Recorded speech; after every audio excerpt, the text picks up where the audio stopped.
Welcome to Too Many Tabs, a podcast where a husband and wife duo sit across from each other at a desk, where one of them uses their community college degree to do online research about a topic, and then they tell their loving partner all about that topic. And this week, Mrs. P did her research about... Lauren the Mortician.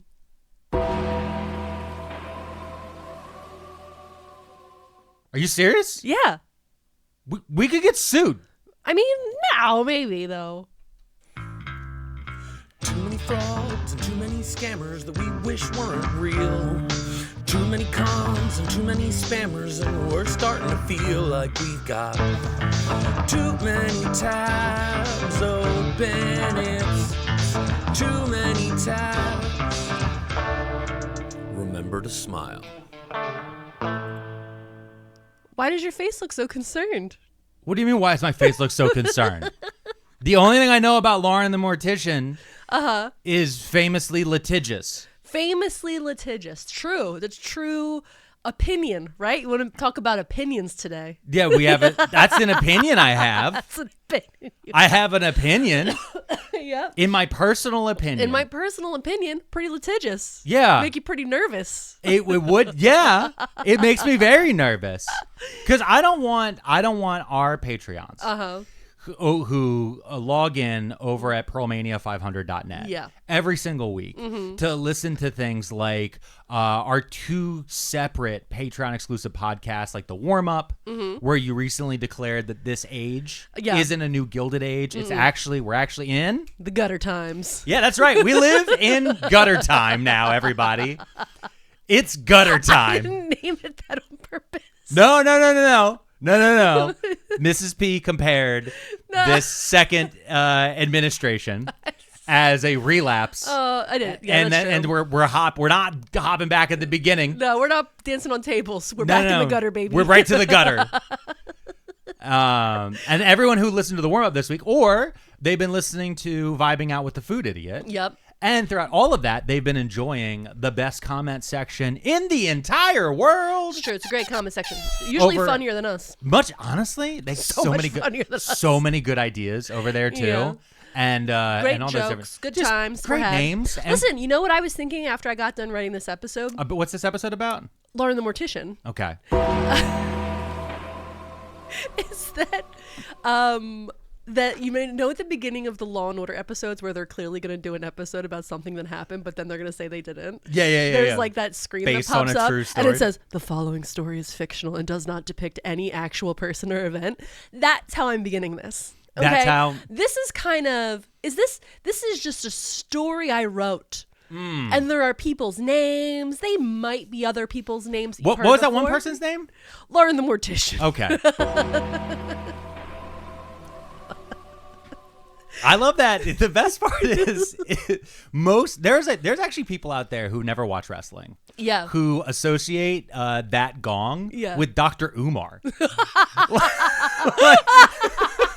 like they have the Venn diagram of not knowing wrestling but knowing Dr. Umar. That's a circle I don't want to be in. Holy shit. It's a flat circle because of hell. If you don't have the comedy context to be able to laugh at Dr. Umar. Yeah. If you really think he's yeah, if you think Dr. Umar is right. Imagine not knowing who Dr. Umar is and listening to this. Oh my God. I know. What you know what? life. Honestly, to to the people that no. I'm going to go ahead and say it. To all the whites out there who don't know what the fuck we're talking about. We may have just fucked your algorithm a little bit. Oh, have a good time. Listen. Stay away from the snow bunnies, y'all. So listen. Oh no! So on this this woman, her name is this episode, I need to say something. Okay. The last two episodes we did Yeah. About serious people that we wanted to talk about the history of. And then I said to myself, we need a sillies. We need a case of the sillies. We need some bullshit to discuss that has no real bearing, and we can just have a good tee-hee-hee. Yeah, we took stories from antebellum times. We took stories from the 1920s, and we pulled them forward and made comparisons to gutter time. Yeah. And now we're just going to be here in gutter time. We're just going to talk some shit. But it's not about it's just this is about influencers. This is about us social taking media. You know what? Because you're probably going to listen to this on Monday at work. Yeah. This is about turning your brain off for a while and just having a good time. You know what I mean? Yeah. So you remember that. Okay, I'm going to remind you that. You're going to remind me that? Yeah, that this is about having a good time and taking your mind off shit. Okay. Okay. Because I feel like What? All right. Can I make a statement What is before it? we begin? Number one, I don't have any Kendrick Drake level beef here. No. Okay. I don't barely know who these people are. I don't know who they are. But I feel like from the little bit I know that there's Drake level lawyers sitting by just waiting. You know what? Drake level lawyers, we're going to remember that. Yeah. Write that down. Write that down. Drake level lawyers. I want to be able to come back to that. Okay. Well, you know what we're going to come back to? What? We're going to come back to this. Yeah. Right after this.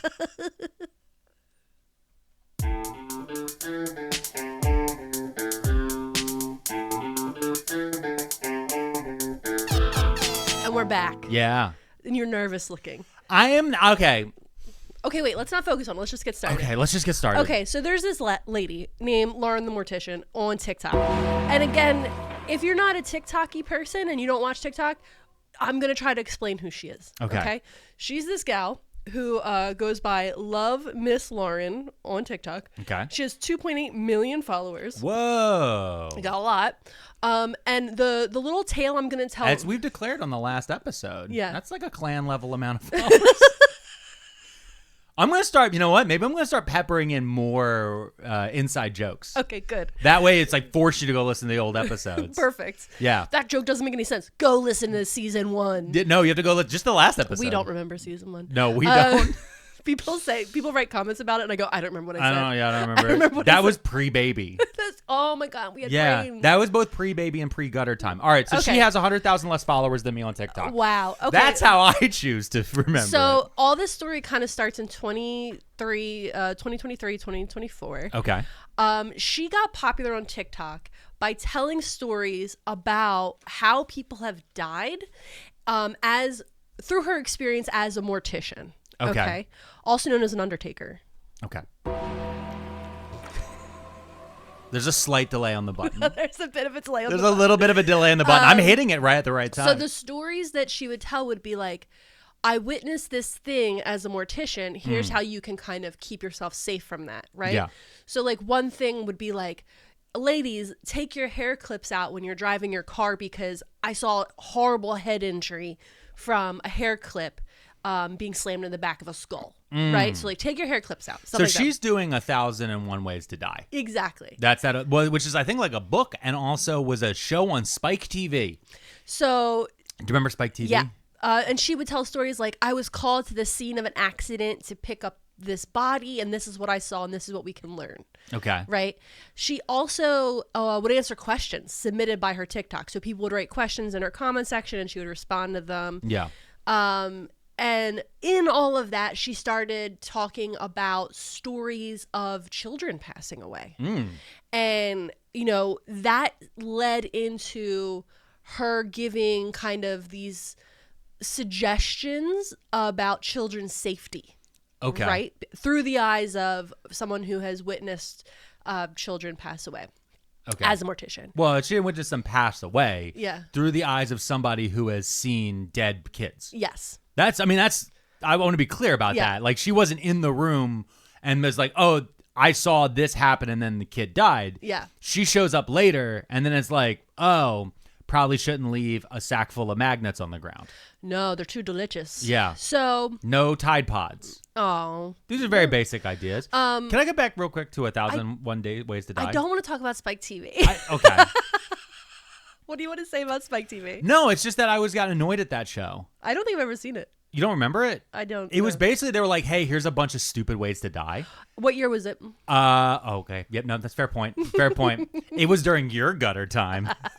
I was busy living that experience. I think you were sliving during that time. I was trying to figure out many ways to die. Okay. So what her followers would do, so what happened was, this is how she builds up her platform. This is how she builds up her followers, based on what I saw. Right? I do remember one. I remember one in particular was there, which they still sell, but they aren't as popular anymore. On cribs, there are these bumpers that you can put around the cribs because people are concerned that their child will whack their head on the crib. Which they will. Well, I know because I listened to our kid do it all night.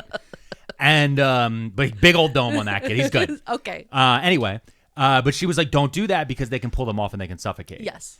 And so I was like, oh, okay. And I think that's like all I saw of her. Yeah. And then the next thing I knew, like 6 months later, everyone was like, don't even mention her name. Yeah.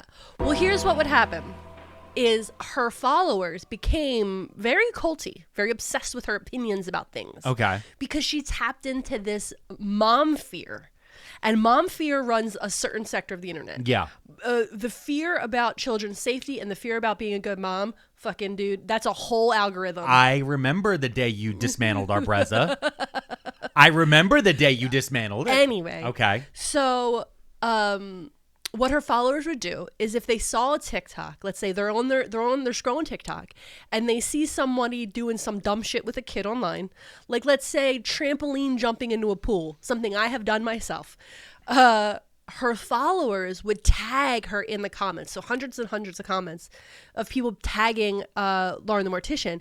But next to her name, they would write Beetlejuice. So it'd be like Beetlejuice, Beetlejuice, Beetlejuice. AKA calling Lauren the Mortician. Got it. To this TikTok because they wanted her to respond to it or call it out or give a suggestion, something like that, Yeah. right? And Not my favorite type of content. not my favorite type of content. Also, my first thought always is Beetlejuice is the bad guy. Yeah. Like, when you're calling Beetlejuice, you're not supposed to say his name because he is the bad guy. Yeah. The hero of the movie is Delia Dietz, first and foremost, and Gina Davis's iconic jawline. Yeah. Those are the two heroes of the Beetlejuice movie. It's not Beetlejuice. Yeah, and Alec Baldwin. Nope. Alec Baldwin. Nope. Let's go. You want to talk about season 1? No, but real quick. Yeah. The thing is that gets me is now people say Beetlejuice. If you say Beetlejuice 3 times, you show up. But like before, it was Bloody Mary. Yeah. Like what happened to Bloody Mary? Do kids even play it anymore? I don't think they do. They don't because they don't understand their deep intrinsic Catholic bias. Want to talk about Mary Queen of Scots? Yeah, you right want to talk now? Mary Queen of We're talking Scots? about Mary Queen of Scots right Actually, now? no. Bloody Mary is the worst. Bloody Mary was Elizabeth's half sister. Yeah. Who was married to the King of Spain, who was just murdering Protestants across England. A great reminder that this is a comedy podcast. A comedy history podcast. A comedy history podcast. Get in the comments on YouTube and write, what a great comedy history podcast. We don't know what we're talking about. Yeah. This is just a comedy history podcast. Hey, what's your degree in? Paralegal sciences. From where? Community College of Philadelphia, baby. Ask me what my degree's from. What's your degree in? My general studies from Delco Community College. Okay? And what did you get as a graduation gift? Fireball and Jägermeister. I thought you were going to say a tap-out hat. Oh, no. That was my old joke. Yeah, no, it was a no fear shirt and a tap-out hat. That was what I wore to graduation that I didn't go to. So she also used to do these things. Lauren the Mortician? She used to do TikToks called The Morbid Minute, and then she made Morbid Minute reviews, which is actually, I'm going to say, maybe in my opinion, a little bit of thievery because there's this other mortician on YouTube. Her name is Caitlin. I like her. Her vibes are good. She does a thing called The Morbid Minute. So I feel like one mortician might have stolen a little mortician idea. Allegedly. That's what I'm saying. I don't know. In my opinion. In your opinion. What I will say, though, is I would just go back to the call-out side of it. Yeah. And because there's a lot of accounts that grow based on the call-out culture, on calling out random people on TikTok, and I've never liked that for one reason, because, number one, you end up leading a mob. Yes. And number two, from a longer-term standpoint, is you inevitably will have your account destroyed. Yeah. Because, and I know, listen, there's a bunch of different people. Some of them are really good. Some of them are not so good. But it's just a thing that happens where you build up going after these random people. And I'm not in like, it's not necessarily you're punching up or punching down or punching across. You're just seeing randos and then you're saying, look at this person. And you're also end up platforming them in a weird way. Yeah. And so it becomes a symbiotic relationship. So like, as I've seen, as we talked about with the locale episodes and others, once you start getting into that type of content, it becomes addictive both for your followers and for your subscribers and all these different things, but also it becomes addictive for you. So you stop as a content creator thinking of like, oh, I have this great idea, I want to make this. And instead you start trolling and you start looking. Hunting. You start hunting for these things. Yeah. And then before you know it, a lot of these content, I'm not saying Lauren herself did this, other content creators who I've seen, they end up building up Discord servers. They end up building up communities where they end up, which is where the stuff spreads out from. Mm-hmm. And then there ends up becoming these like attack brigades that start running around looking for these things. And so it becomes this crusade in this weird way that almost inevitably gets away from you. Yeah, absolutely. You can't control it. No. So in one of her Morbid Minute reviews, she made a video promoting this new product that is going to help parents. And basically, it's like a shield for the bathtub. And it's kind of like an accordion curtain, right? Like, you know, not blinds, but like the ones that are just accordions. Picture that, where it's just like fabric. You know what I mean? Like okay. It's a single piece. A single piece. So it's called the Splash Zen, and some parents invented it. And basically, it's a plastic curtain thing you put on the ledge of the bathtub, so when the kids splash, it doesn't get water everywhere. Okay. Right. So she made a Morbid Minute review reviewing this product to keep your bathroom from getting too slippery. Right. You don't want your bathroom to be too slippery. Put a mat down. So she makes this video, maybe a collab. She says she wasn't paid for the post, so we'll say she wasn't paid for the post, but she did get an affiliate link. Mm-hmm. And she stated that any money that she made off of the affiliate link, she would be donating to another mom in need on TikTok. And there was this mom, she linked to her. She has a very tragic story. In the video, she reviewed it using this big vintage looking doll, like a doll in like a little Victorian dress, like it looks like a haunted doll. Okay. So she puts the doll in the bathtub and she shows the thing and she's like, see how great it works. This is going to be great. And you can kind of see through it. It's got like almost like a frosted glass look. Uh-huh. And as I was watching it, I was like, that's not how babies in bathtubs work. Like, you need a wiggly wet seal trying to hit their head on purpose, crying and then slamming their face in the water and almost drowning themselves because they want to cry. Don't forget just randomly biting the wall. Yeah, and standing up and peeing. Yeah. Don't forget pooping. Don't forget pooping. Oh my God. I got tagged in a video a couple days ago. Remember, like, I made a video on TikTok a while ago just to tell people, like, I don't know who said it. Just your kid's going to poop in the tub at some point. Yeah. Get over it. Just accept that fate now. Yeah. And I made that video like fucking 6-8 months ago. Yeah. Somebody replied to the video and just said, yeah, okay, I was ready for that. Not twice in the same bath. Oh, no. And I was like, whoa. Oh, no. So she does this review with a doll and she's like, it totally works and blah, blah. And people in the comments and stuff started saying that like, oh, this Splash Zen thing is Lauren the Mortician approved, right? But like in my mind, number one, you don't have a wiggly, upset baby. Yeah. And if there was an issue, if the baby got underwater, if something bad happened, they bumped their head, you have to then remove the shield and get in there. And that's at least one more second. You're not just jumping in to help. Yeah. And like, it's also kind of like. Or if you panic, you knock it over onto the kid. Now you're trying to pull it off the kid. Because like, some people might panic. Yeah. Okay. Well, you did that. You pointed at me in a way of like, yeah, some people might. Like, I'm going to be the one to panic. Some people I'm panic. very calm. Yeah. I'm very calm Is that during what an happens? emergency. During emergencies, you're super calm during emergencies? emergencies? You're the one who's losing their mind and screaming and then yells, I never should have quit smoking. Yeah. That's you. That's me. Yeah. For sure. Yep. Allegedly. We using the allegedly button on ourselves. I'm not getting sued by you. I'm not gonna make a simple joke and then have that come up during our divorce procedures. We're not doing procedures. We're filing at the edge of the state, baby.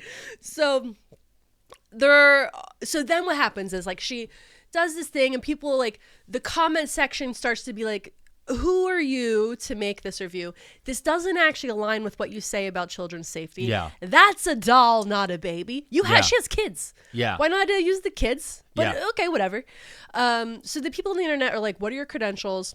And some people notice that she starts talking a lot about child mortality, but in her TikTok videos, they were saying that she doesn't have a fence around her pool. And so, like, what's your level of expertise if you don't even have a fence around your pool? Yeah. And I think as of current day, she does now have a fence around her pool. I think she got bullied in the comments a lot. I don't know. From what I was reading, it seemed like there was no fence around the pool. And then a lot of comments were like, hey, if you're going to be a child safety advocate, you should know that you should have a fence around your pool. You should always have. The thing is you should have a fence around your pool even if you don't have kids. Yeah. Because other people, like other kids, can go like just crawl under your pool. Yeah. Like I know that was a big thing for my mom, and when they moved to where they finally, when I was growing up, they looked at like 3 houses. One had a pool, one had a bigger yard, and then one was like more in a town. Yeah. And my mom didn't like the one that was more like in like a little town, and she was debating between the other two, the one with the bigger yard and the one with the pool, and she was like an in-ground pool. Mind you. Oh. I know that's important for you. Wow. That needs to be stated like that. Rich. Yeah, Mrs. P. That sound effect was perfect. Yeah, it was amazing. Yeah. Perfectly timed. Windows telling me to update. Go to hell. Go shut up. But my sister was about to be born, and my mom was like, just all she could picture was just one of the kids walking right out into the pool, or a neighbor kid. And I remember as I got older, I was like, why do you always think that? And she was like, because she's like, as growing up and then as an adult, especially in the 80s, she knew of like 2 different news stories in the 80s of like some random kid just like falling into a pool. Yeah. Because people also didn't used to have as many fences. I'll tell you this much. People used to just Growing cross up, line. Nobody and I knew fell into a pool because we had above ground pools, and you can't fall into them so easily. But you can climb up to the 2nd story back window of somebody's house and jump out their window into the pool. And then everybody on the block's going to get really mad because apparently that's bad. And there was no one on TikTok to tell my parents that was a bad idea. Yep. Jumping out of the 2nd floor window into an above ground pool is Mrs. P. Mortician approved. Don't do it. Mrs. P says, climb up to the 2nd floor. Scotty, jump out the window like Bart Simpson in that one episode of The Simpsons where they have an above ground pool and he breaks his leg and it's actually a rear window motif. I was going to say, actually, one of the kids on the block, Scotty, like shattered his foot. Yeah. It's bad. Don't do it. Yeah. Don't listen to me. Jumping off of high things. About this story. Jumping off of high things, very tall things. That is a story I made up. Is okay. Jumping off of very tall things is the line of when your brain finishes. Got it. Because for me, I'll never forget when I think I was 20. I was just kicked off my parents' health insurance, and I was on a tree over a river, and my buddy was like, "Oh, jump off!" And he jumped off into the river. No. And my buddy was really short. He was like 5'5", I think. And so he jumps into the water. And he's like, "It's great." And I'm like looking at it, and I had just lost my health insurance. Yeah. I had just gotten too old for my health insurance. Got kicked off my parents. I literally was like suddenly very well aware. I'm 14 feet above a river on a tree branch. Yep. And I'm like, I'm going to crawl down. And also I hear this voice go, "You do it, pussy. Jump, you fucking pussy." And I'm like, that's not my internal monologue. I know my internal monologue. Yeah, it is much whinier screeching. and it's much more Jewish. This sounds very 12-year-old. And I turn and there's a line of 12-year-olds waiting to jump off this tree. And I said, "You crawl down. You're all covered on S-chip. I know you all have state-covered health insurance at the minimum. Get out of the tree." And I climbed down off the tree. I had to do it slow too. Because if you climb down a tree, especially one that's over a river, you have to like hug it and shuffle slowly. So I shuffle slowly off this tree. I get down to the bottom. I go into this it's the Brandywine River. Yeah. I get in this small part of the river. And let me tell you something. Yeah. It's only 4 feet deep. Yeah. And it's heavy rocks underneath. I would have shattered both of my legs. Yep. And I'm looking at my buddy. I was like, "Fuck, you're trying to get me killed." He's like, "It would have been fine if you just, if you cannonballed." I was like, "No, wait a minute. I'm 40 pounds heavier than you. I'm a foot taller." And I was just screaming at him. And but that was the moment. I was like, I'm an adult now because I won't jump off of big trees. Yeah. Oh, the body of water will save me. No, it won't. I watched 1001 Ways to Die on Spike TV. It's called a callback. So then here's this other thing. Okay. Okay, so the internet sleuths, as they do, because people are starting to question her credentials. Other call-out TikTok creators are making content about her, right? About who? Lauren the Mortician. Okay. So the thing is, she's from a small town, right? So she's from a small town. She's just a small town girl? And she got her license in 2017. Okay. And after she got her license, she had kids. And I guess when her second child was born, she decided to be a stay-at-home mom. So allegedly, she was only working as an active mortician for maximum 2 years.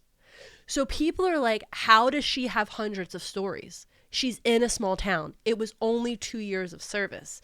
Like, and also the other thing that there are other medical professionals that work in the death industry, if you will, that are like, you're not a coroner. You wouldn't have access to this stuff, right?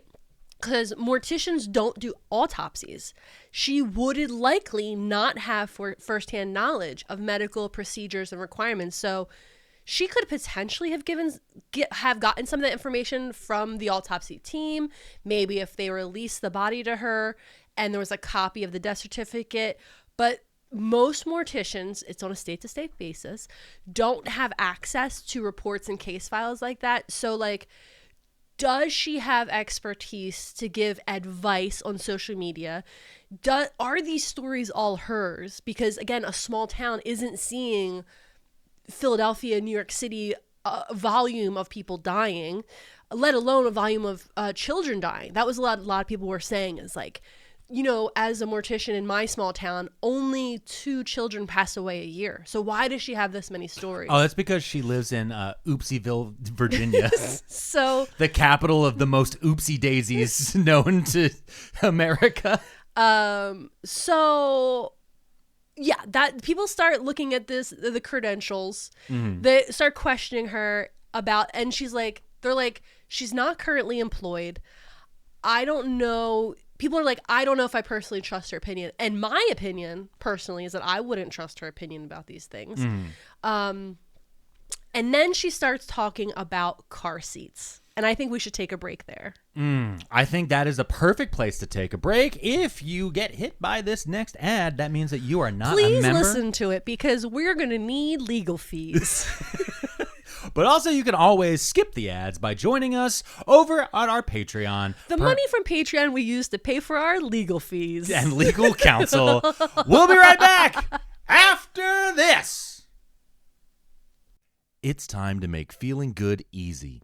Ditch the boring guided meditation and the apps. All you need is Via.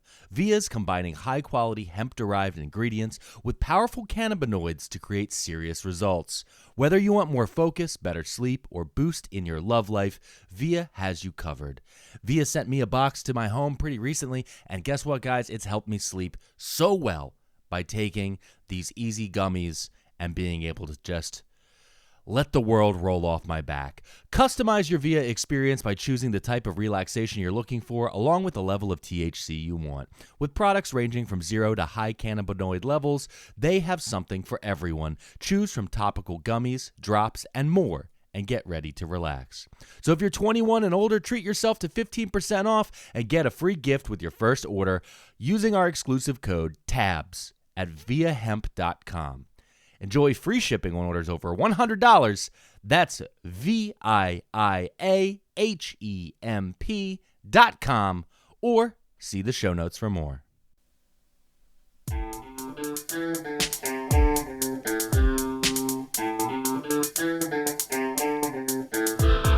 And we're back here with our episode about Lauren the Mortician. So she starts talking about car seats and which ones are safe and which ones she trusts. And she's like doing car seat reviews, kind of. And then she makes a TikTok of her throwing a car seat into a pool to see if it floats. That's not... What? I don't know. It was part of the review. Does it float? If your baby's in it and it falls into the water... okay. So people are, still watching this, and people like it. It's getting lots of views, lots of likes. Some people are still like, I don't know why you're doing this, but okay. So now people are typing Beetlejuice under all kinds of videos to see if Lauren the Mortician approves of what she's witnessing. And there are a lot of videos about moms asking about how to install car seats or if this is a good car seat, blah, blah. And I guess there was this one video where somebody was doing a car seat, but it didn't look like ours. It didn't have like a chest plate thing. Yeah. And she made a response video being like, this is blah, blah, this isn't good. And people are like, oh, that's actually a European car seat. They're in Europe. They have different laws there. Yeah. Something you might know if you, this was actually because they also have different car safety standards. Expertise. Real quick though. Yeah. Just about car seats in general. For anyone out there wondering if you want to find out if a car seat is safe, contact your local fire department. Or if you're trying to figure out how to install a car seat, contact your local fire department. Almost every fire department and even some police departments have areas where they will show you or teach you how to install, because they would rather have the car seat installed correctly than have to go to put your kid in the ambulance later. Yeah. That's that's a service that is almost nationwide across the United States, unless Doge cut it this week. I don't know. So then I'm going to skip what I was going to say. So basically, there's this other TikToker named Jamie Grayson, and he is actually a dual certified child passenger safety training tech. That's what the fire department gets, CPST. Oh, okay. Yeah. They get the training so that many local fire departments, you can hire these people independently. There's, people get this training. And this guy, Jamie Grayson, is a baby gear expert. He has 20 years of experience in the industry, and he makes TikToks about car seats and strollers and all this stuff. This is his whole thing. He's been doing this for decades. Got it. Right? And he's a mutual with Lauren the Mortician on TikTok. And after witnessing her car seat stuff, he makes a video calling her out. And he's not mean. He's not mean. He's a little sassy. I'll say that. He's a little biting, but he's not mean. Now that I know that this is mutual on mutual drama. Yeah. Y'all on TikTok, mutual on mutual drama it always goes devious. Every time We're gonna send the screenshots. DJ Soulchild's gonna get involved. The DJ Soulchild is not in this episode. DJ Soulchild's gonna get involved. No, hold on. I just want to say this, which is just in my personal opinion, if you're ever on TikTok and you're ever getting anywhere with it or anything, and you're about to have mutual on mutual drama, just block and move on with your life. just block and move on with your life. Just no, thank you. Block and move on. No, thank you. Yeah. No friends only posts. So he makes a video kind of being like, you don't have certification or enough knowledge about this. Please stop muddying the water with misinformation. Yeah. Right? He's nice enough about it. So she gets butthurt about this, the call out. She responds in the comments. You know how they do. They end up, I think, blocking each other, or she blocks him, whatever. She goes on Bunny's podcast. Do you know who Bunny is? That's Jelly Roll's wife. She's the worst. Wait. I'm not going to get into it. Wait. We don't have time to get into it. She talks, they talk shit with each other. I love that. On this podcast. I'm not going to let you interrupt me about this. I need to. I'm not going to. And so. Think of the sentence. Lauren the Mortician Bunny says. is Jelly Roll's wife? You just let that sentence exist and you're like, fuck you, moving on. Moving on. And basically she says, I'm a mom. I inherently know more about this car seat situation and childcare than a man. How dare he online bully me? And so then she and Bunny make jokes about him being effeminate and this job certification and why does he want to work with kids if he doesn't have kids? And it was all just so very I guess only women deal with children and therefore should be the only person knowledgeable about children because they're both choking on internalized patriarchy like fucking cocks. You know what I mean? They can't fathom that men would be involved in the child rearing thing. And let alone that you wouldn't need to have kids to want to be certified to help kids is such a crazy fucking take from these two. Anyway, Lauren the Mortician then gets on her Facebook page. Hold on, let me click this link so I can pull it up. And she writes, this is a Facebook post. Honest question.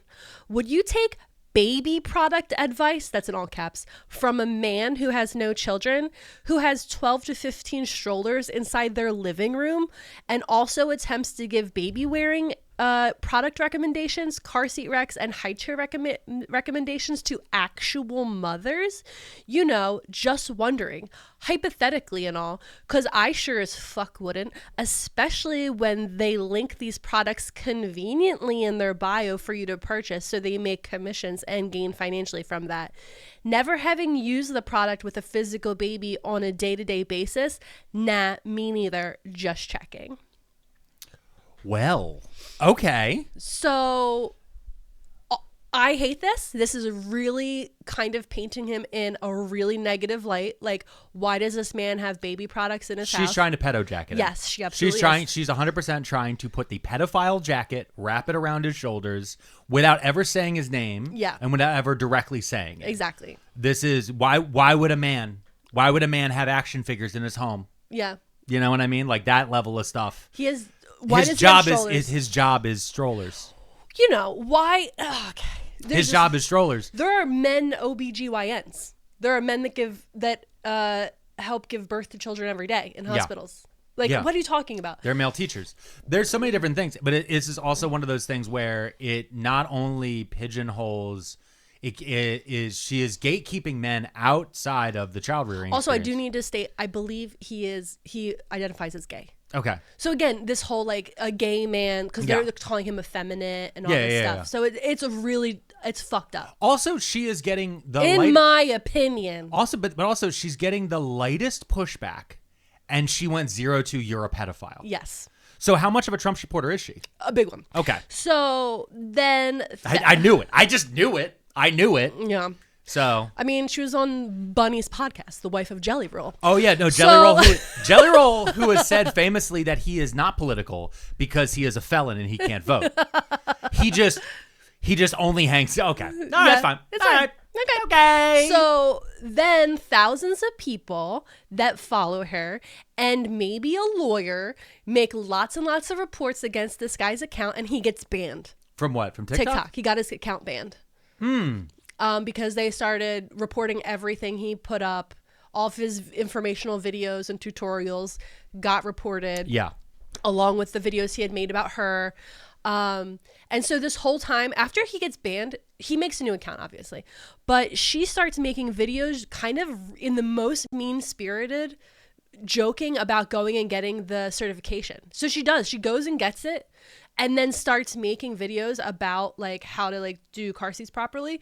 And she's like, and it wasn't that hard. So like, I don't know what the big deal is because now I'm certified. Like she is one of those people that like makes the For the Haters videos. You know those people? So like all of her videos are her like raging against the haters. And then all of her comments are like sycophants being like, you're showing them, bah, bah, bah. Yeah. And it's like, most people that go get certifications like that do it because in their heart they want to help people. Yeah. Like when I spent hours getting Narcan certified, it's because I wanted to be able to carry Narcan with me and properly utilize it if necessary. Yeah. Not because I wanted to show someone like go, oh, how hard is it? No, it was only a couple hours, but you know what? I fucking did it because it was important. Yeah. Like her getting certified to help kids out of spite is the craziest fucking thing I've ever heard. Yeah. It's such a wild thing, but it's also, again, she's checking off of like, well, now you can't complain about that. Shut up. Yeah, now you can't complain about that. It's very shut up about egg prices. Oh, I just got back from the grocery store. Oh, you don't want to get me started on egg prices because we ain't eating eggs anymore. Bob's Red Mill makes a great egg replacer for baking. Hey, listen to that. So it's vegan egg replacer if you're making cookies or cake or something. Use the Bob's Red Mill egg replacer. Don't use real eggs. Yeah, and we don't. And guess what? We don't have an affiliate link to that. Nope. So we should. Bob, reach out. Hey, love you guys. We know you listened once. You sent us a hat. Oh, it was way more than that. I know. I got the influencer tag. So at some time, around the same time, another creator whose name is Caffeinated Kitty makes a post letting people know, it was like a TikTok post, and she's like, hey, I just want to state that Lauren the Mortician and I are not the same person. Apparently this kitty gal, her followers also write Beetlejuice in the comments, but they do it in the comments of men being rancid videos. So like alpha male guys, okay, they'll be like Beetlejuice, Beetlejuice, Beetlejuice. And then this girl comes in and makes like fuck these dudes posts. Yeah. Which is wonderful. Good on her, right? So also in all these type of call out videos, I never see the originals. No. I only ever see the call outs. So all you're doing is you're dragging their content into my feed. All right, go ahead. So Lauren the Mortician makes a snide response to Kitty, right? And it was like really rude or whatever. And then Kitty makes another response video because again, these are call out people. So call out people be calling each other out. So it's not like she's gonna sit back. She's gonna make another video. Yeah. Because content. So she makes this video, and apparently, allegedly, in my opinion, I'm getting strong on that shit right now. This is a story I made up. Allegedly. Kitty had gone through Lauren the Mortician's Instagram and noticed some suspicious follows. And by that I mean she said, look at all these Trump adjacent people she follows. Oh. Okay. And then in that she found what some might suggest is turfy content. Trans exclusionary radical feminists. Yes, some turfy content. Okay. And she used her thoughts and pulled all these videos that Lauren liked and commented on, or I don't know if she commented, but she liked them. Yeah. And she said, look, Lauren likes all this turf content. And so this woman insinuated that Lauren Mortician was a turf. And that was her opinion. Yeah. Not mine. I didn't say it. I didn't look. Yeah. But that's what was being said. And because there's the thing that's been happening on TikTok where a lot of, especially Southern and Midwest creators who people thought were safe, turns out are Trump supporters. Yeah. Or at least completely comfortable with everything that Trump is doing in a certain way. And because it's not going to affect them. Because it's not going to affect them. Yet. But they also don't take into account how many members of the communities that are being affected follow them and like them. Yeah. And they don't care they don't view their followers as people. Now that is if she is. I don't know. We don't know. We're not saying she is. Who knows? So moving past it. And we're not talking about Mama Tot. Oh, yo, TikTok dramas. I don't know these people. So, I know who Jelly Roll is. I never consented to knowing who Jelly Roll is. I want to just state that for the world. I never wanted to know who Jelly Roll is. So after this other one goes down, she gets a strike on her videos, YouTube videos. This Kitty gal. Kitty gets a strike. Kitty gets a strike sent from this IP attorney that represents Lauren the Mortician. And they copyright strike Kitty's videos and send her a cease and desist order demanding apologies and retraction, or there's going to be fines and blah, blah, blah. So Kitty makes a video mocking the cease and desist order. Yeah. As one does. Yeah. And both Lauren the Mortician and the IP lawyer call Kitty's local police department and get a welfare check sent to her house, and the police show up, which is a clear intimidation tactic in my opinion. It's like the passive-aggressive version swatting. of a SWAT. Yeah. That's a passive-aggressive swatting. Yeah, it's a white woman SWAT. That is fucking crazy. Yeah. Wait, was it confirmed that they did that? You know what? It was confirmed in the way that I listened to the audio of them calling the police. There's audio of both of them calling the police, like, because it's all recorded. Both the lawyer and the mortician. Yeah. Okay. And as far as I could tell, that was their voices. I don't know. It could be, but this is what was said. That's crazy. Yeah. That's crazy people stuff. All over a back and forth drama. Yeah. Which all you have to do is block. And all you have to do is block and move on, and they go to another drama. Yep. That's how all of these things, especially on drama TikTok. Mm-hmm. Okay. So this is going to escalate really quickly here. I can tell. So this IP attorney, her name is Jeanette. A lot of people online call her Janet because she doesn't like it when people call her Janet, so they call her Janet. Damn it, Janet. Damn it, Janet. So she's the IP attorney, and Lauren, they end up filing a lawsuit against 4 creators. Kitty, another drama channel called Becca Day, and 2 gals from a podcast called the Do We Know Them podcast, Lily and Jessie. And they sued them as kind of a group for defamation and copyright claims. And it's interesting because Lauren and the attorney who is representing them, the attorney's also in there as a plaintiff. The lawyer's also suing. Wait, that means the lawyer is representing herself, which means when you represent yourself, you have a fool as a client. I know this. Yes. So wait, you said also they sued a podcast? Yeah. Hi, everybody. If you haven't joined our Patreon at pearlmania500.net, we might need legal fees. Might need. We definitely may do. need We're gonna need help. them.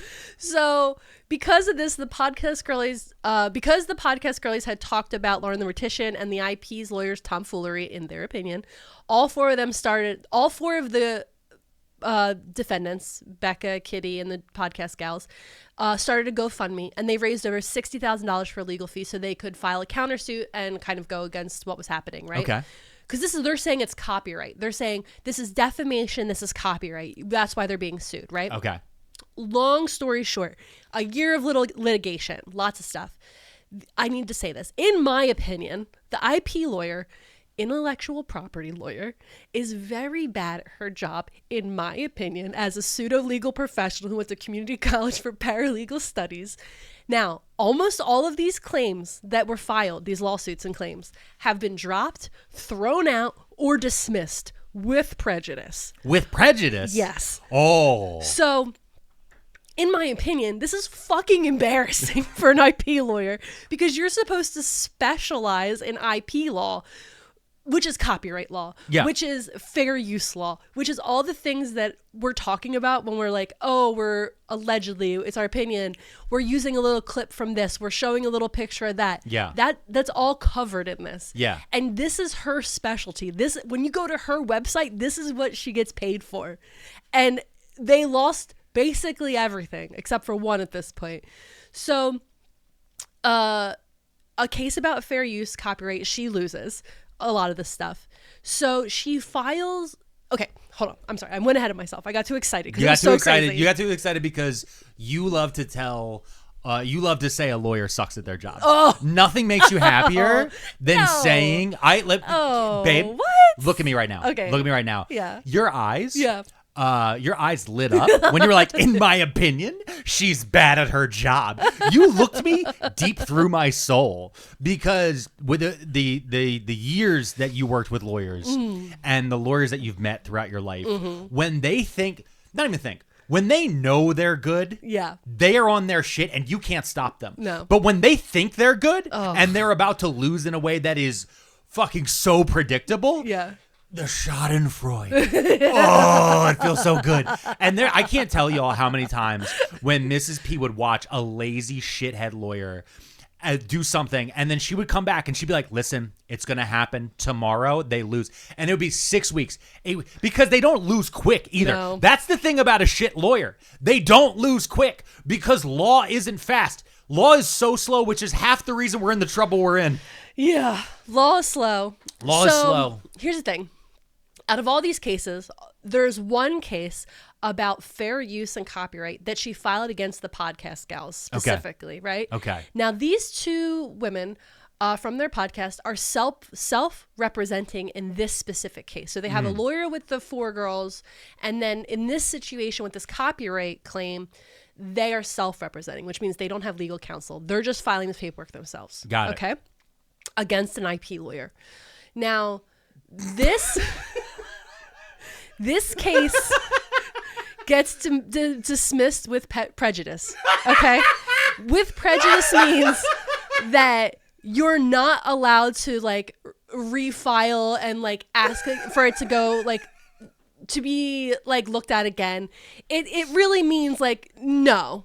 Like it just means no. Legally. This is an NFL player losing to someone who has never even played Madden. Yeah. This is just someone being like, okay, wait, what do I have to do? So if I check this box, I tell her to go fuck herself. Yeah. Check that box. Okay. Your Honor, I checked the box. Yeah, that's the fucking right box. Yeah. So go fuck yourself. Because of the prejudice in the dismissal, she can't. The IP lawyer can't file an appeal, right? Mm-hmm. But she can do what's called a request for reconsideration. Mm-hmm. And this is a Hail Mary. This is a real last chance wild card move. Inherently, when you request a reconsideration, though, what you're sort of kind of saying, in my opinion, is for the lawyers and the judges to relook at it because you're saying they missed something, right? You're not saying like, I have new evidence or blah, blah. You're kind of being like, I need you to review it because I feel like you did something. Or sometimes a request for reconsideration could be like, the Supreme Court just made a ruling while we were doing this in the last year. Got it. And we need to reassess based on that ruling. Whatever. So, here's the thing. What happens is she files for this request for reconsideration, and they get back to her. The what's it called? The Copyright Claims Board gets back to her, and they're like, "Okay, we have a response for your reconsideration," and this reconsideration is fucking scathing. It is insane. I printed it out, highlighted my favorite parts, and when we get back from our break, I just want to read you my favorite parts of this scathing fucking essay of this request for reconsideration against this lawyer who specializes in IP law. Because if there's nothing that brings me more joy than reading legalese from lawyers where they're just talking mad shit in the most funny way possible. And when we come back from the ads, where I need you to listen to them because we're probably going to need money for a lawsuit. Guys, we'll be right back after this.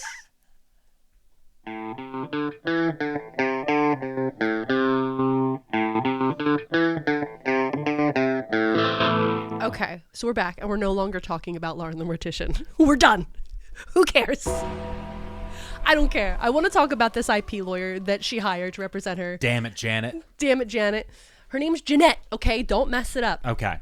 In this document, her name in here is Braun IP, because that's the name of her law firm, Braun IP Law. Okay. So I'm just going to read you some of my favorite highlights, okay? Which you've literally highlighted. Yes, I did. Can I just... Can me oh, yeah, here. Just so people can see, there's the document on Yeah. So, again, this is an order for a request of reconsideration. Now, here's something funny, okay? When I went to download this document, it's the case details for Braun IP Law versus Marston et al., right? From the Copyright Claims Board. This is a government agency. And when she did this request for reconsideration, there's a note here on the docket that says, while respondents, that's the podcast gals, while the podcast gals have until April 2nd, 2025 to respond to the request for reconsideration, a response is not necessary.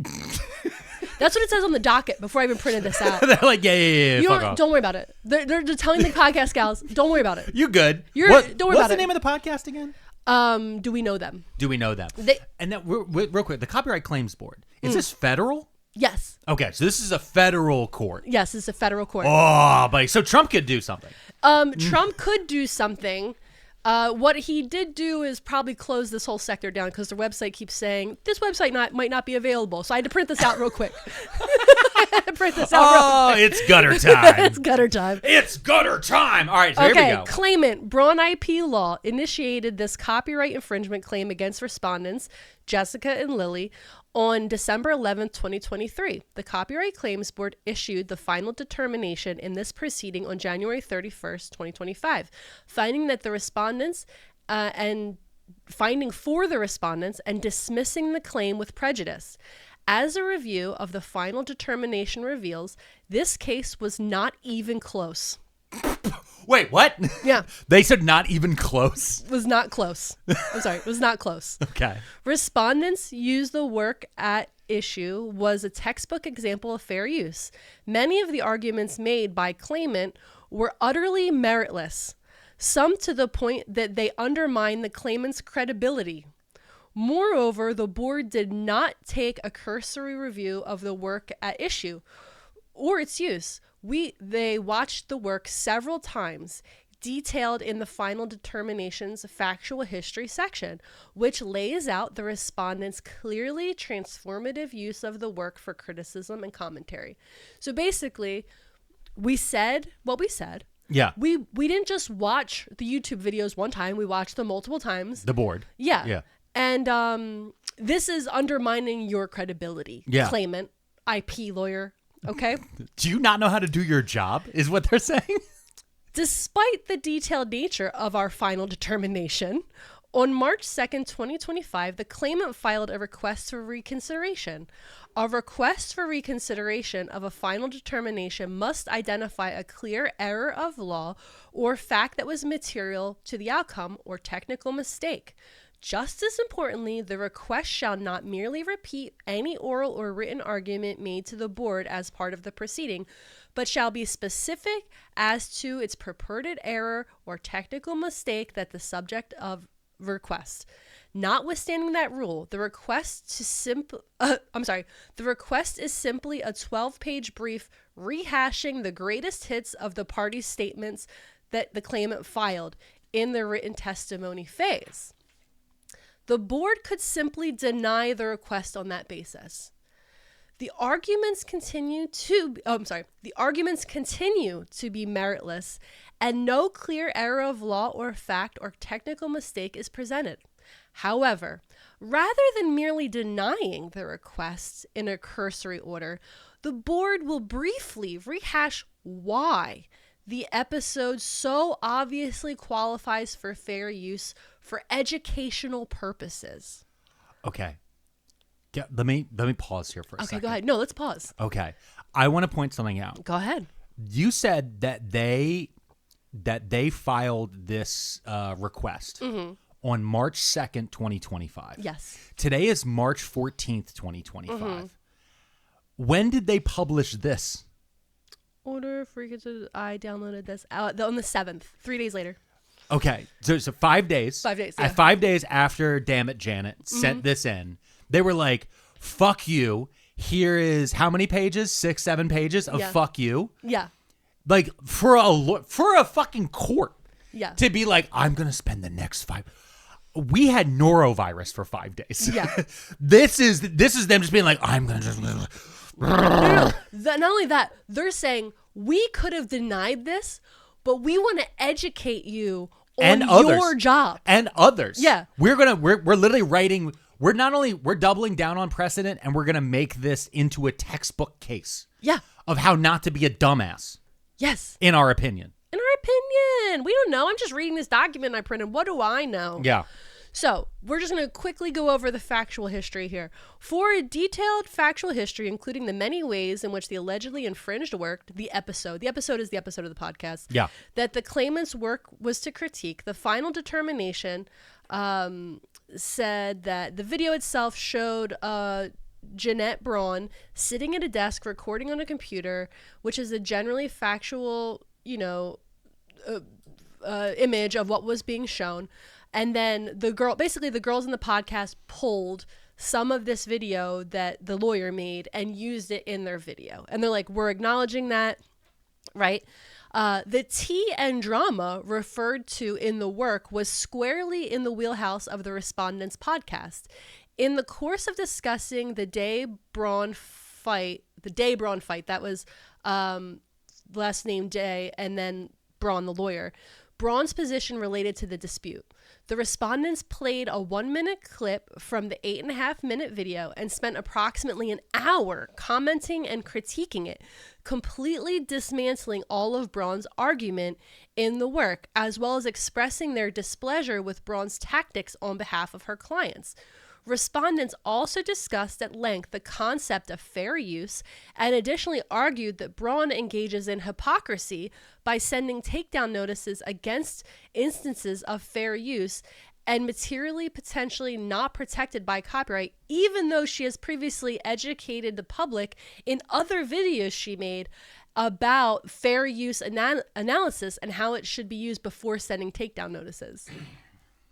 Okay, so that's just the baseline. So what they're saying right there is not only is this clearly fair use because they took 1 minute and they made 1 hour of commentary around your 1-minute clip. Yes. But on top of that, they point out that in her other content, she has explained how the exact tactic she is using is stupid and will not work and is counter to exactly being an intellectual property lawyer or law. Yeah.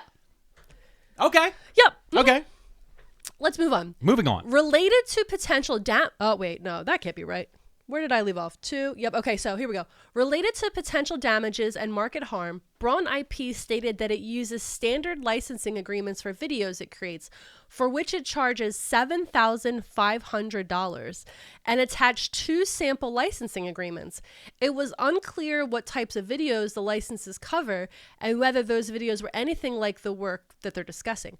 Although Braun IP now admits that the licenses were for a very different type of video, as the work was an outlier to Braun's IP's typical material. So you have to claim damages in this type of thing. She has to say, the lawyer has to say, I lost money because of these gals. Because these gals said, I'm so bad at my job. Now other people won't hire me. Exactly. Okay. And so she claimed that she charges $7,500 for some licensing in her video, in different videos as a lawyer. But then she said, well, it's actually different types of videos. Not these kind of videos. Yeah. Not the ones that make it home. And also that it's rare. Yeah. So she's like, I'm losing all this money that I made once. One time. 1 or 2 times. Where I overcharged somebody probably because that's a lot of money. Allegedly, in your opinion. In my opinion, it's in a your lot opinion, of money. that's a lot for... Because I'm broke. Okay. So rather than... next thing it says, rather than trying to identify a specific clear error of law, the request is dedicated to re-arguing the fair use principle, including the first, third, and fourth factors. Again, it would be easy for the board to deny the request on that basis alone, since every point made by the claimant has already been made by her in her party statements. However, we will briefly explain the fair use factors again, with the hope that Braun IP might change its tactics in the future. Wow. Here's how bad you did that we're going to go through each step of your argument and tell you how to do the opposite of this. Yeah. Yep. Number 1, don't poop your pants. As to the first factor, claimant misunderstands the esteem that critique and commentary explicitly call out in Section 107, holds for fair use analysis. Braun IP argues that the commercial nature of the podcast outweighs the transformative use of the work, but the fact that the podcast was commercial carries little weight when the purpose of the use was to critique the claimant's work.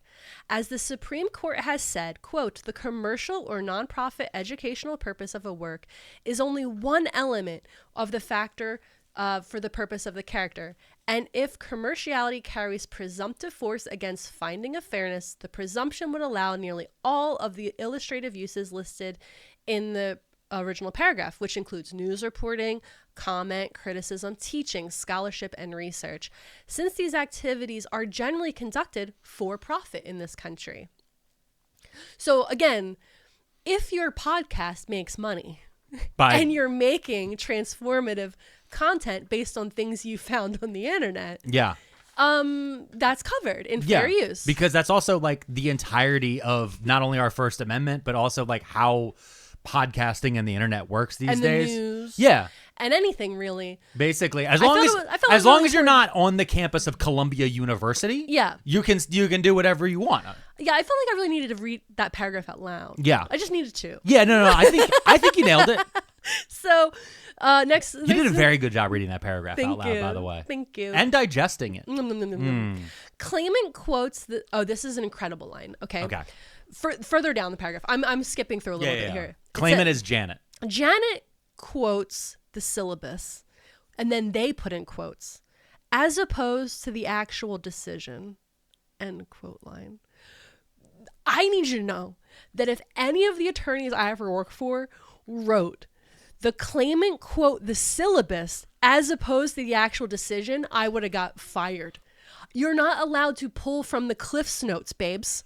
Oh. So she went to she just went to one of the main law websites, right? Mm-hmm. She pulled the summary of this case, Andy Warhol Foundation for Visual Arts versus Goldsmith, right? That's a huge case law. Yeah. That's huge case law for copyright. Yeah. Right? So that's huge case law. And she didn't read it. She didn't pull from the actual notes. She read the summary and posted the summary as part of her argument. And that's what they're opening with. Claimant quotes the syllabus as opposed to the actual decision. This is like discovering your lawyer used ChatGPT. Oh, crazy. Which is a thing that's becoming a bigger problem. I'm going to skip this whole paragraph and see how they close this paragraph. Ready? That's how they opened it. Yeah. This is how they closed it. You quoted the summary. You quoted the fucking Spark Notes. Yeah. And then they say, in short, Respondents' use was not merely transformative to some extent, it is precisely the type of highly transformative use that is fair even when it's done for profit. So, Braun also raises a strange argument while citing the case findings fair use already cited by the board. Okay. That's how they open this next paragraph. They're saying the lawyer raised a strange argument. That's a crazy thing for the board to say to her right now. While citing some of the cases that we cited as the reason you're wrong. Do you hear what I'm saying? Yes. Legalese is so funny. Yeah. Oh my God. Okay, so it says, Braun also raises a strange argument while citing some of the case findings fair use already cited by the board, that the episode recreated the work's creative expression. As already stated by the board, respondents used the one clip to accurately report on the story they were discussing to allow the viewers to understand the context of the story and their critiques of Braun and the specific content in the clip. The recreation argument is just a different way of stating Braun IP's meritless argument in prior written testimony that the clip was used for its original purpose, which was to provide Jeanette Braun's side of an online dispute between her and another online creator. Oh my God, this is getting read to filth. Who's the one that puts their glasses on upside down and then reads court? Reb for the rebrand. When she does like the court court stenographer, dialogue, it's like this, but this is lawyers fighting. This is lawyers fighting, and it's so funny. They're basically just like, this is a strange argument because we proved you were wrong by using this argument. Yeah. And as stated in the final again, the podcast gals checked a box. I just want to point that out. Yeah. The actual podcast who are not intellectual property lawyers, who don't really probably understand copyright that deep. Yeah. Who are just people. Yeah. Who have a podcast like us. Yeah, they talk about internet drama stuff. Yeah, they do internet drama. Yeah. And they sit across from each other and they yap. And then this fucking lawyer's like, my whole job says fuck you and I'm going to destroy you. And they're like, okay, I checked the box. Yeah. What do you mean that works? What do you mean Uno reverse worked? Uno reversed hard. As stated in the final determination, the use was for the opposite purpose of any possible creative expression in the work, to go through a detailed critique of Braun's content and give reasons why Braun's side of the story did not hold water. There is no doubt that this falls into the category of criticism, and therefore it's fair use. Braun IP does not seem to have learned a basic lesson from the cases cited by the board. When one video is used to present a point of view, and the second video uses the first to criticize that position, the use is fundamentally at odds with the original of the first. Therefore, it's inherently transformative. Yeah. Again, calling her, they're like, you don't understand basic IP law. This is your job. Yeah. Oh my God. On the third factor, the request is certainly no more than a rehashing of the claimant's prior argument rejected by the board. The heart of the work was taken. Braun IP does not dispute the board's finding that a small amount of the work was taken. Respondents only took 1 minute out of an 8.5 minute video, which amounts to approximately 11 to 12% of the work, and ended up being approximately 1 to 2% of their episode. Okay. That's so great. They went down to the timestamps. Yeah. Also, I love this. I love this so much. I just love this so much. Again, claimant only serves to undermine her own credibility by making such arguments. Only a moron Trump supporter could pick somebody so bad at their job, in my opinion. In my opinion. I don't know. They might be really good at their job. Now, what the board is saying is that maybe they're not good at their job. No. The federal government, who, listen, depending on the day, these people might not even have a job anymore. Finally, the request fares no better as to factor 4. Okay. What does that mean? Okay. those other paragraphs I was going for, they were reading through the 4 factors of why she's wrong. And they're going through why she doesn't even deserve to have this reconsideration. Because remember, they opened with, we don't even have to give you this reconsideration. We could deny it. Yeah. But here are the 4 reasons you're wrong, and we're going to tell you why for educational purposes only, so you can be better at your job. Number 1, your shoes, whack. Your hair, whack. Your dress, whack. So to open, they're on the 4th fact. Yeah. And it says, finally, the request for reconsideration. The request for reconsideration fares no better as to factor 4. So again, they're saying, even at factor 4, we're not getting any better, babes. Yeah. This is like, as an initial point, the request assumes that the board finding that the respondent's use was transformative and used for criticism and the commentary was incorrect. It was not. I'm going to skip ahead. Regardless, as stated in the final determination and as not challenged by Braun IP in the request, Braun IP presented no meaningful evidence that the respondent's use of this work affected the market value of the work. And with this admission, the license Braun IP presented with its written testimony goes from practically meaningless to absolutely meaningless. Damn. Damn. Yo. Whoever wrote this was on their shit. They were tired of her. They were a year deep into this copyright, and they're like, practically meaningless? Absolutely meaningless. Okay, this is basically done. Respondents took a small portion of the work to criticize its content. Full stop. They wrote full stop? Yeah, full stop. Oh my God. All right, and the closing sentence here says, in sum, Braun IP, which promotes itself as a law firm knowledgeable about and experienced in intellectual property law, has not presented any argument that would amount to an error of law or fact, never mind a clear one, or one material in the final determination. They call her an idiot. They close with you're supposed to be an IP lawyer. You're supposed to be good at this. This is your job. That's how they closed it. Yeah. In sum, this lawyer who promotes herself as knowledgeable about and experienced in intellectual property law has not presented any argument that would amount to any error of this law, which would give them a reconsideration. This is the funniest thing in the world to me. You told us you were good at cooking. Yeah. And then you instead turned on every sink in the house and flooded our basement. And now you're saying it's our fault. Yeah, and then you showed up and said, no. Hold on, let me show you how you're wrong. Yeah. And you handed us a bucket of water. Yeah. And said, I'll bail out the house. Oh God, I need you to know. I started this episode. Here's what happened. Okay. We were gonna do an episode. Like, people had been suggesting Lauren the Mortician for a while. A long time. People have been like, you got to talk about this. Yeah. And I said, since our podcast started, which is right around when this drama started. Exactly.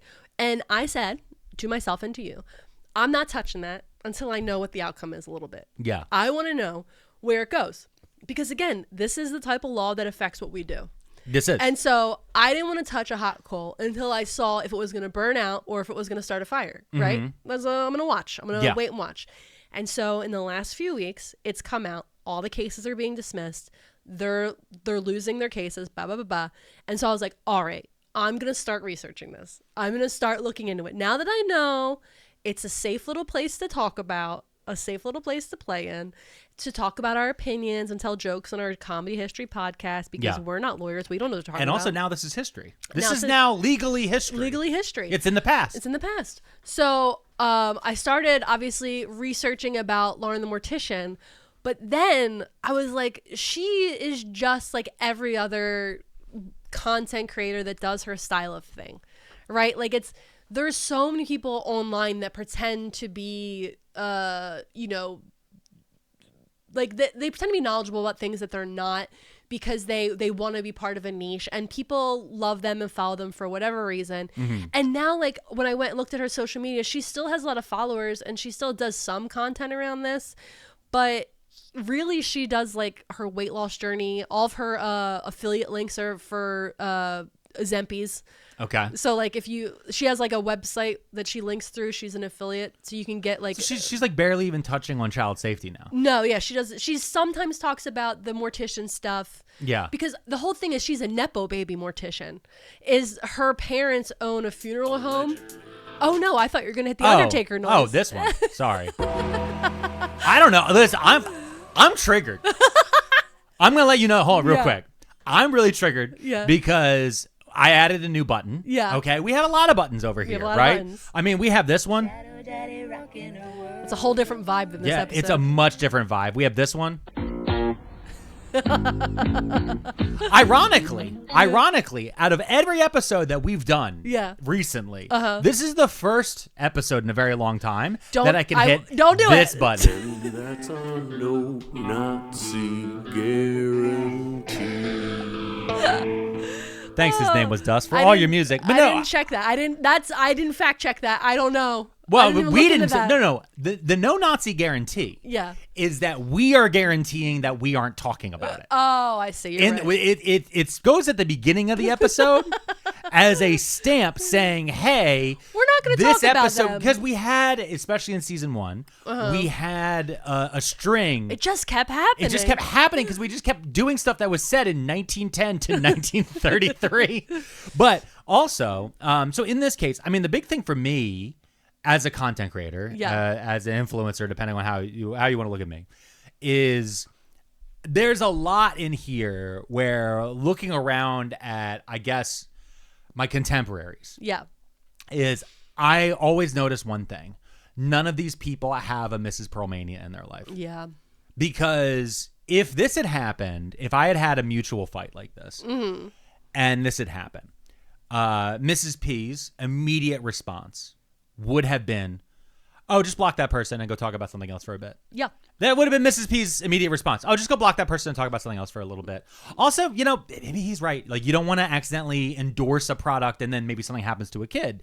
There's so many different layers. And I think that person making, in my opinion, the person making that video probably has a little bit of that. You actually get mad at me sometimes because I have a bunch of mutuals on TikTok that eventually, from going to VidCon or going to these other different things, I have their phone numbers now. So sometimes we text and things like that. And you're constantly reminding me, like, you don't know these people. You don't know what they're going through. You don't know what their day is. You don't know anything about them beyond the fact that you both make content and then you went out and had one drink. You don't know. They could have just thought they landed a DraftKings deal. And then instead now owe a lot of money to DraftKings and they'll do whatever. And that's the thing with like a lot of this different stuff, especially when it starts getting these conflicts. But the part that's, I think, the most surprising to me, I mean, it is, but it isn't. TikTok especially, but social media in general, there's a lot of us who we have good personalities to get followings, and we have we know how to perform in a way that is entertaining and a good way to deliver information. Excuse me. To deliver pure data. How that data is flexed, how that is presented, how that is formed, and what the end goal of that is completely left, and the entire system of it is completely left up to the whims of someone you have no idea of their backstory of. And you have no idea on anything else. So just keep that in mind, even when you're listening to me. That's the thing we've always tried to remind, and we've always tried to warn our listeners about parasocial relationships. You don't know us. You really don't. You don't even know Mrs. P's face. I barely know it. It's really cool looking. Some days, I don't even know her hair color. Well, that's a lot of days. That's a lot. Some days I look over and I'm like, my beautiful blonde wife. She's a brunette now? I'll never find her at Costco. Nope. But like there's things that I think a lot of people take for granted. And in this case, when the Beetlejuice stuff started happening for Lauren, the Mortician, that's the thing that happened with me. Where a lot of people were like, oh, I want you to call this thing out. I want you to people tag me and stuff, or I'll get emails from people being like, I want you to talk about this specific thing. And a lot of times I'm like, I don't have a expertise in that. And while I may be right in where my gut is leading me on this, I don't necessarily know if this is an area where I want to step into it. Yeah. And so there's a lot of... Also, there's a slippery slope of becoming an attack dog that Yeah. I don't like. For I don't somebody like when else. people tag you specifically and like, go get them, sick them. And Yeah. I'm like, I don't want you to, like, because like that's what happens to these type of creators sometimes is they become attack dogs. Like, Yeah. they'll be like, oh, we'll tag so and so, and then they will do and say something to get them, or And then we'll feel better watching repercussions. this. Yeah, we'll get the Schadenfreude through that. Yeah. But like that, if you're always someone's attack dog, people can put the dog down. You know what I mean? Mm-hmm. They get tired of that dog. That dog's gonna bite somebody. But also, the people who are tagging are anonymous. Yes. You end up as the creator in a parasocial relationship with your mob, which Yeah. is what happens to a lot of these guys. I mean, going all the way back to PewDiePie and a bunch of other Who the YouTubers. fuck is PewDiePie? Good for you. A lot of creators got pipelined by their biggest commenters, not necessarily their biggest viewers, but their biggest commenters. And so they end up believing, oh, there's more Nazis. Oh, there's more racists. Oh, people are more this way or this way. And it becomes a parasocial feedback loop. So that's another thing that I look at and I try to keep in mind. I mean, there's times, especially now in gutter time. In the gutter times. In gutter times, there's times where it feels like when you're looking at that content, the algorithms are serving it to you. The things you're being tagged in, it feels like a change is coming. It feels like we're on the verge of something. It feels like, oh, in my bones, I feel like this is definitely going to happen. Y'all, the election was the moment. And then there's a lot, Then there's a lot after that. But before the election, guess what? My algorithm was telling me one thing. And there's a lot that can happen with the manipulation on that end. And the content creators, the viewers, the commenters, the podcast, all of them are part of this weird ecosystem, but it's a parasitic blob. That's just a series of people. It's just sucking and fucking. No. End to end. No. Yeah. No. Yeah. Oh no. That's where I want you guys to take this episode. Why would you end it here? When you think of Lauren the Mortician. No, stop. I think I very well presented. Presented, not researched. This was a story. Like I said at the opening, this is just a Law and Order style reinterpretation of some information I found. Yeah, I do like that. Get me BD Wong. When you were talking, because you tell me a little bit about it, because you did actually have to pre-present this one to me. Yeah, I had because we sat down. This. There was a pitch. There was a pitch. We don't usually pitch each other. No. Usually it's, I have a topic. Do you have a topic? Yeah, I have a topic. I'm ready. Okay, cool. Let's go. Let's go record. This week you were like, okay, so I've been doing some stuff, and I'm like, what's going on? Can I tell y'all the last thing she pitched me? BetterHelp. That's been the two pitches in the history of this podcast. Have been the BetterHelp episode and Lauren the Mortician. Yeah. Yeah. Sometimes I know that sometimes you might be treading on mud, and your shoes are gonna get dirty, so you gotta know. Yeah, and I hope that we aren't the horse calling for Atreyu at the end of this episode. God. So with that, I think, are we ready for our shout-outs, Mrs. Yeah, P? let's fucking do shout-outs. All right, guys, we're gonna give some shout-outs, and we'll be right back right after this. Pearlmania, Pearlmania, Pearlmania, Pearlmania. 500.net to join our Patreon, now known as our Legal Defense Fund, here on the pod that brings you guys so much joy. Do you want to listen, what could this legal defense, could it be used just to defend ourselves from someone like a specific litigious Undertaker? Maybe. Could it be used to stop us from being attacked by people at inferiorharm.org? Maybe it's just the government. More than likely, it's going to be the government. We're going to need bail money for sure. God, listen, I'm going to need... Did they let you post bail for Guantanamo? I don't know. All right. I don't know what they do on that end of things. But with that, Mrs. P, we have some shout outs this week. So let's go ahead and knock these out. Also, I just want to let everybody know the one thing that I have discovered looking through with the Patreon, when you guys join our Patreon, it takes about 24 hours for Patreon to let us know that you are officially a member. So if you just joined this week, we might be recording the same day you joined. So sometimes shout outs can be off. They can be delayed a little bit by a week, depending on that. So I just want to make that announcement at the beginning because there's a few people who were like, hey, I joined last week and I wasn't in there. Well, you joined the day we were recording. So with that, let's go ahead and start off with our first shout out. Mrs. P, you ready? Yes. Morgan Ford. Morgan Ford, hey, hun. Welcome to the pod. After that, we have Donald's IBS Demon. Uh-oh, hey, hun.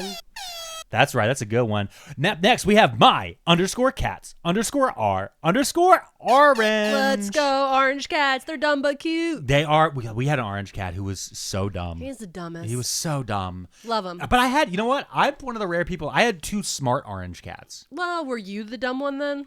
I was a teenager. Teenage boy in America. I was one of the few not punching drywall in the suburbs. Okay. After that, we have Lex Can't Even. Can't even. Hey, hun. Hey, Can't Even. After that, Kyle K. Hey, hun. After that, spiritual equivalent of a combo Pizza Hut Taco Bell. Hey, hun. Hey. Yeah. Taco Hut. Got that. Get the Pepsi. After that, we have Nicole Gilcrease. Hey, hun. After that, we have KL Wolf. Hey, hun. After that, we have Laura Daly. Hey, hun. Hey, Laura Daly. That feels like an SNL name. No, Laura Daly sounds like a comic book news reporter gal. I feel like, and featuring today, Laura Daly. Yeah, you're right. Like on SNL. Yeah. After that, we have, I'm going to try on this last name. Okay. After that, we have Sophie Schmidauer. Schmidauer? I'm going to go with Schmidauer. All right, Schmidauer. Or Hey, hun. Schmidauer.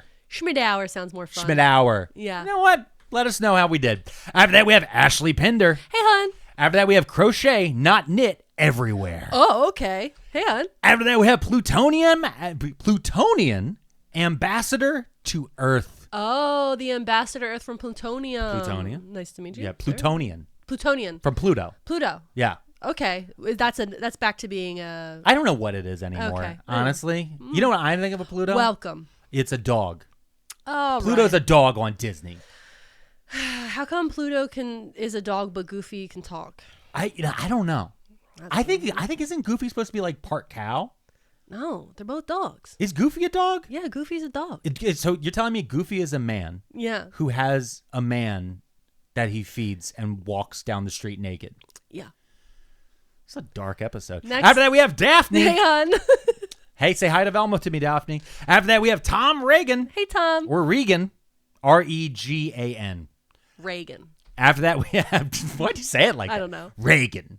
After that, we have Mercury_retro_babe. Hey, hon. Mercury Retro Babe. Yeah, I like that. I like that, too. After that, we have Nikki Nelson. Hey, hon. After that, we have Sarah Lovell. Okay, hey, hon. She did send in the corrected one on that one. I want to say thank you on that, Sarah. After that, we have Patrick Kelly. Hey, hon. After that, we have Bigfoot is my daddy. Oh, There's somebody stars just around listened daddy. Somebody just listened to the Patricia episode. Hey, hon. Yeah, where Patricia is mommy. Yeah, Patricia is mother. After that, we have Shaud and Paul. Shaud and Paul. That's what it says. I've experienced Shaud and Paul before. Yeah, that's when Logan Paul gets punched in the face. Yeah, real case of the Shaud and Pauls. After that, we have shut_up_I'm_fabulous. Yes, you are. Shut Yes. up, I'm fabulous. Yeah, you are. Hey, After hon. that, we have just me, 1, 2, 3. Hey, hon. After that, we have Sky Sealand. Hey, hon. After that, we have Shelby Armstrong. Hey, hon. After that, we have Lazy Millennial. Facts. You know Hey, what? Good for you. Guess what? Good for you. Fair enough. After that, we have Joshua Merchant. Hey, hon. And after that, we have Rockstash. Hey, hon. Hey, Rockstash. Cool name. And finally, Mrs. P, a returning member to the Patreon. And we get these messages all the time. People say, hey, my financial situation changed. I was a member. I came back. I returned. All these different things. Welcome back. Welcome baby. back to pajamas. Oh, in the gutter times, we all need our pajamas. Listen, we've been through goblin mode. Yeah. We've been through cookie pants fist fights. Monster. Cookie Monster pajama fist fights. Yeah. Mm-hmm. We all just need to be in pajamas. Let's get in pajamas, the gutter y'all. time. Y'all, that's what we should. Yeah, that's what's going in the comment section. Okay. It's gutter time. It's gutter time. It's gutter time to everyone in the comment section. Happy gutter time to you. And we will see you. Good gutter time to you, sir. Guten gutter time to you, sir. Thank you all so much for joining us on this week's episode of Too Many Tabs. We have more content all the time. Obviously, you know where our Patreon is. It's Pearlmania.net. Pearlmania 500. Oh, no, I got it wrong. You got it wrong. The only way to correct it is for everyone who listens to the podcast to type that directly into their browser. Too many frauds and too many scammers that we wish weren't real. Too many cons and too many spammers, and we're starting to feel like we've got too many tabs open. It's too many tabs. Remember to smile.